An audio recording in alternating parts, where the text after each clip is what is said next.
as I've mentioned before and mentioned last week, one of my favorite texts, one of my favorite teachings,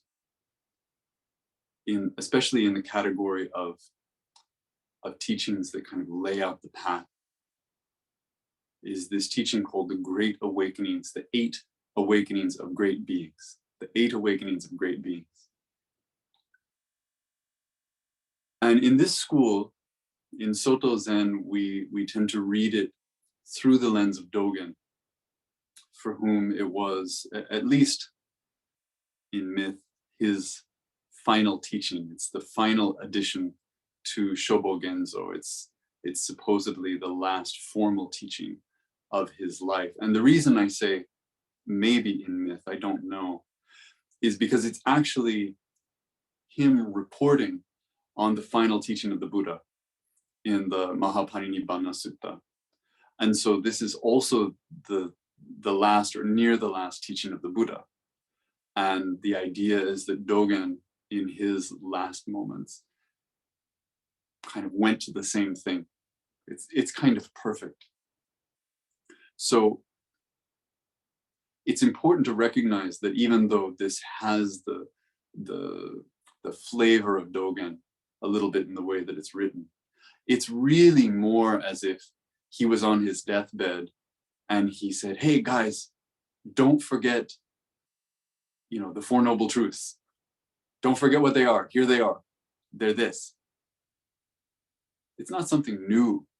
It's something absolutely fundamental. He was just saying it again. And I think we can assume had probably said it many times because it is so fundamental. So here I am in this community, and now I'm talking about it for the third time. So some of you have heard me talk about it once, some of you have heard me talk about it twice. Now we've gone 9 years in this community. So I think I just have to talk about it every 3 years, at least, minimum. I said this last week, but I'll say it again. The great beings, written in Chinese as big person, is understood here typically as a bodhisattva or a Buddha or someone beyond. But it also just literally means adult. This text is a description of wisdom. And what makes these awakenings so wonderful to me is that when we tell the story of the Buddha and the Buddha is sitting beneath the Bodhi tree and we say, and then he woke up, or we say, then he was enlightened, or then he achieved liberation, or whatever it is, then he woke up. We project onto that something so beyond our own understanding. Something that's beyond profound.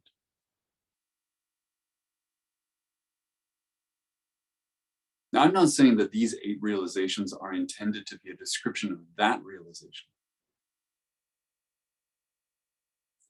But one of the reasons that I find such strength in this text is because it describes realizations that we absolutely know are real.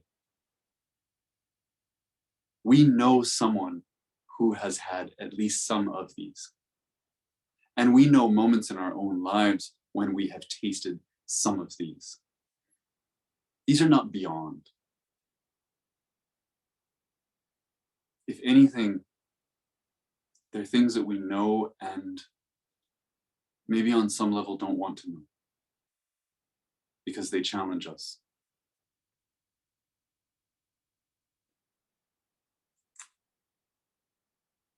The text begins, old Buddhas are great beings. So in a way here, he's defining great being as a Buddha. But this is also the teacher whose perhaps most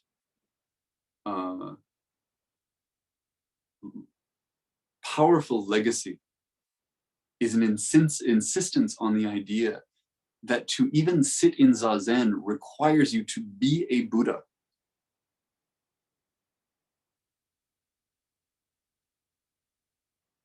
Means that we can't take this to mean Buddha with a capital B. He's talking about Buddhas, but if he's talking about Buddhas, there's a way for us to be included in that. All Buddhas are great beings.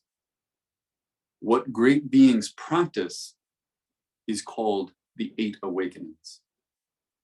Practicing these awakenings is the basis for nirvana. This is the last teaching of our original teacher, Shakyamuni Buddha, which he gave on the night he entered parinirvana. And just a couple more things about the idea of an awakening. One is that he's describing these as practices. And so, yes, there's a degree to which we're in it. When he says what that awakening is, it's hard not to hear that as something that has been fully internalized, fully made natural in the mind and in the body, so that we act in this way without thinking. But there's another part of awakening, which is that we wake up to things so that we see them, so that we recognize them. There are awakenings that take place before they become real in our behavior.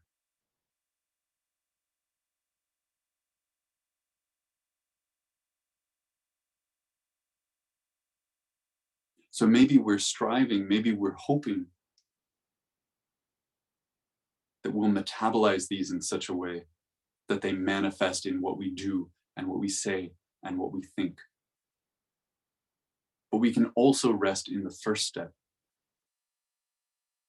where we're just letting it sink in.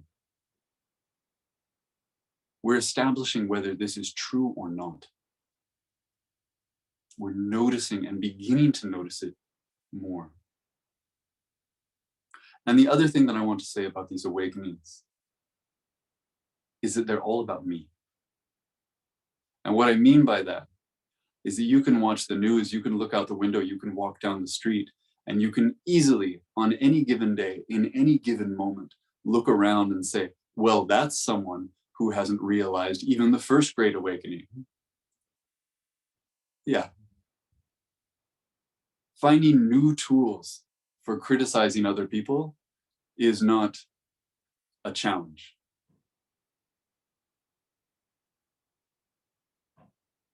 And there may be a creative capacity there.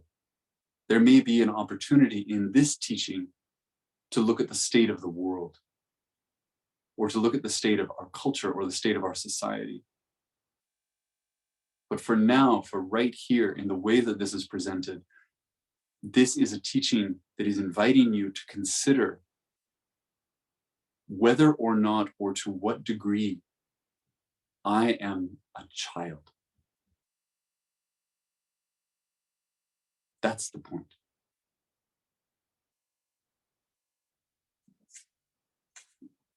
And the first part reads,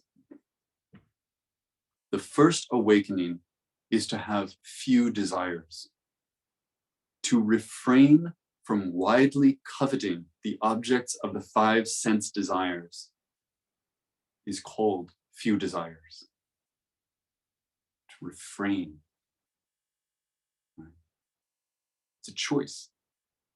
It's a choice to step back from that wanting.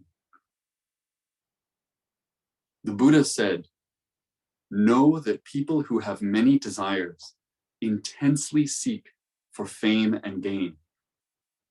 Therefore, they suffer a great deal. This is the first noble truth. The way that most of us learn it in high school or in a pocket, intro to Buddhism book, is that all life is suffering, and suffering comes from desire. We can be more sophisticated than that. Suffering may not exactly be suffering. Desire may be something more like attachment, Sometimes we talk about it as a thirst. But here, the Buddha lays it out. If you have a lot of desires, you seek fame and gain, and then you suffer. It's a straight line between these two things. Those who have few desires do not seek for fame and gain and are free from them, so they are without such troubles. Having few desires is itself worthwhile. It is even more so as it creates various merits. Those who have few desires need not flatter to gain others' favor. Those who have few desires are not pulled by their sense organs. They have a serene mind and do not worry because they are satisfied with what they have and do not have a sense of lack. Those who have few desires experience nirvana. This is called few desires. The Buddha and Dogen initially framed this in terms of fame and gain. And of course, gain is any kind of gain. And fame is a particular one that Buddhism in particular likes to poke at. This desire to be seen in a particular way, to be understood in a particular way, to be held up in a particular way.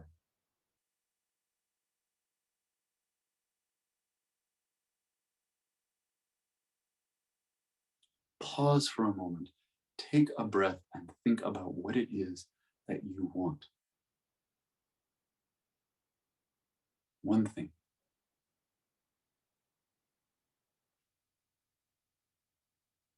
It could be a glass of water. It could be respect. It could be to be free from anxiety, even for a moment. It could be your health. It could be love. It could be all of those things. Notice that.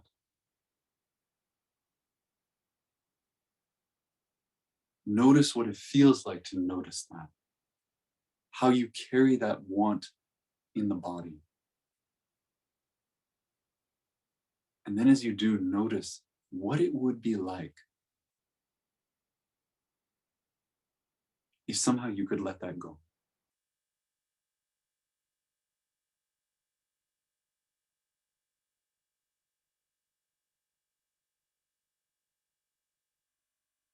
You would be free from it.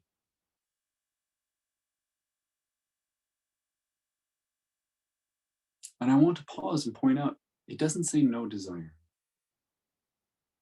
Dogen doesn't say no desire. The Buddha doesn't say eradicate desire and be someone who wants nothing. Scale down. Someone who wants few things, concrete or not, experiences a kind of freedom. Kind of freedom that for most people is either unimaginable or only tasted in certain moments.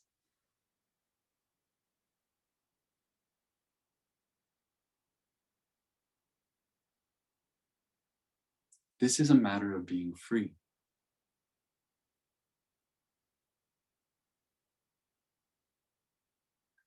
The question arises, and it's a valid one. Is it okay to want freedom? There are arguments about this in the Buddhist world. Is all desire bad? Is it that all desire is bad except for maybe one? That thirst for enlightenment, that thirst for liberation. Maybe just that one. I mean, if you're going to have just one, there's something there, but at least speaking from within this tradition, I think the response is that ultimately, desiring freedom is a trap just like any other desire. Desiring freedom is not a description of being free.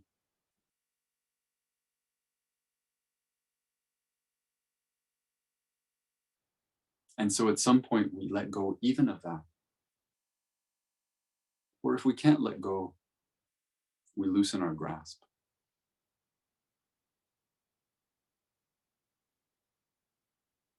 How do we do that?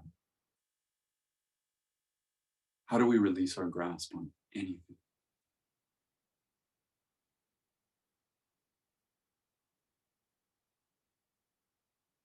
I was thinking about this all day today. I was trying to think of exceptions all day today. And while maybe it isn't quite this simple, it's close to this simple, which is that the way that we let go of a desire, the way that we release our grasp on desire, is to lose things.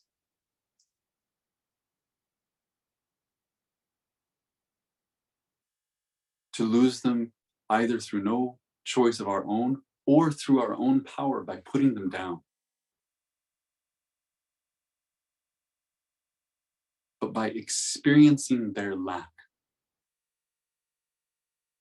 This wisdom that is being described by the Buddha and then by Dogen is, and I'll say this over and over again, suspiciously close to the wisdom that we usually imagine in someone who is just old and experienced and has seen the world and has experienced the loss that comes with that life.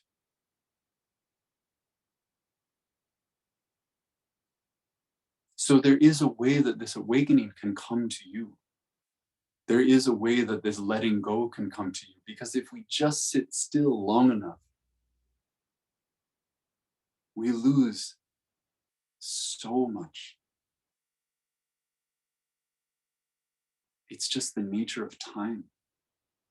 It's the nature of being alive. That's one way. And then there's the other way, which we might call renunciation. Renunciation makes it sound so harsh.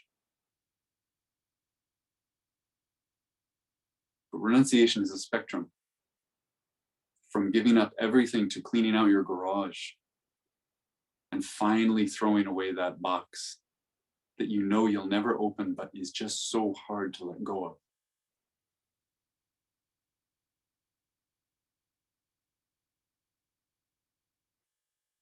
Anytime you consciously open a closed hand and let go of something, it's an act of renunciation. It's an act of letting go that speaks to this awakening, either as chicken or as egg.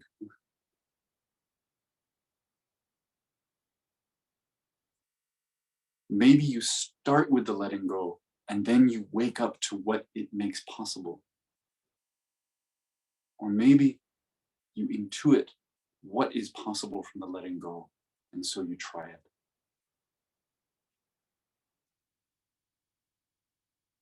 Either way, there's this relaxing,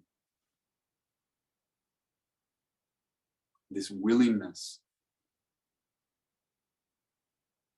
and then the freedom that comes with it. And here I'm framing this in terms of stuff, because it's easy to talk about stuff. But this freedom isn't just a freedom from your own contraction of mind. It's a freedom, as Dogen speaks about. He says, those who have few desires do not seek fame and gain and are free from them. Those who have few desires need not flatter to gain others' favor.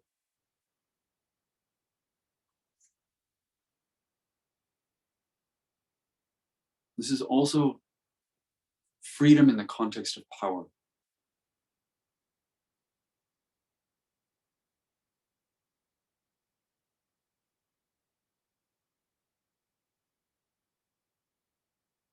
Maybe we go to work because we love our work. But maybe we go to work because we need the money.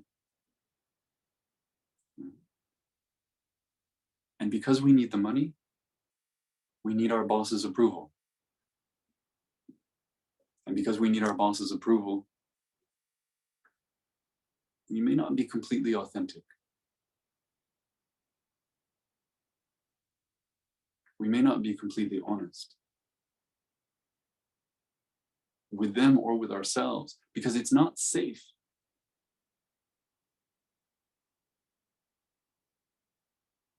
They have something we want. And it's not just the paycheck.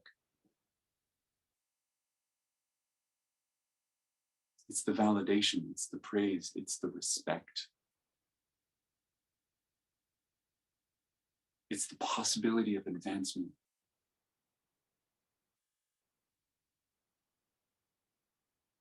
And this isn't just at work, it's at home. And it isn't just at home, it's out on the street.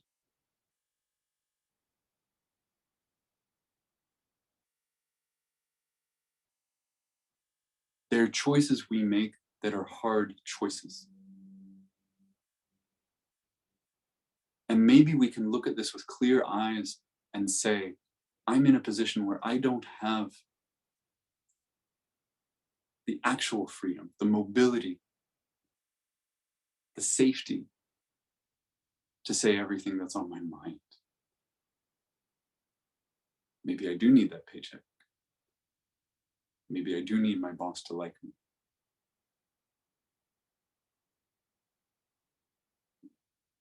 But even then, we can carry into that engagement, into that interaction, this awakening, this understanding that because of what we bring to it, because of the want,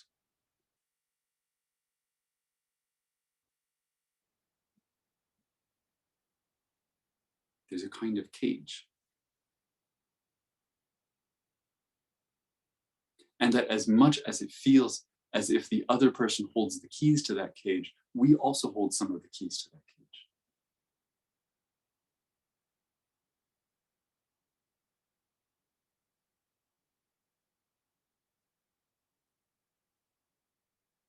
Whether we openly express that fearlessness or not, we can look for it, we can explore it, we can find it, and we can bring it into the way we navigate the world. And we can be aware of the limitations of that as well.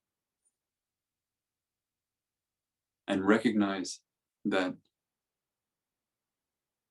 in the world of politics, for example, in the world of economics, that maybe simply letting go of desire doesn't get the job done.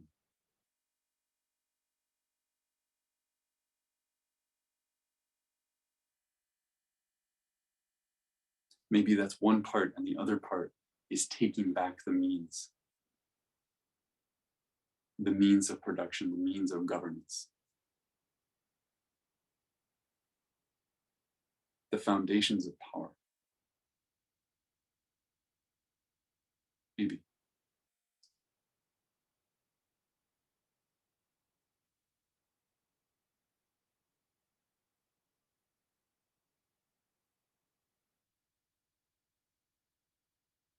Something that you want right now, even if you love to think about it, even if it feels intoxicating to think about it, is making your field of vision small.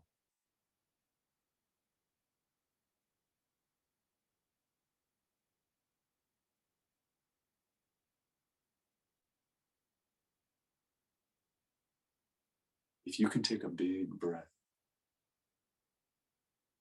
and start to release your grasp on that thing, your field of vision will grow. Your capacity to move will expand.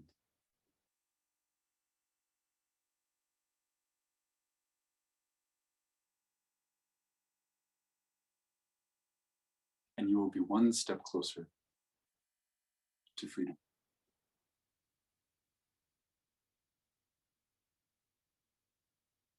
And that's where I'll stop for today.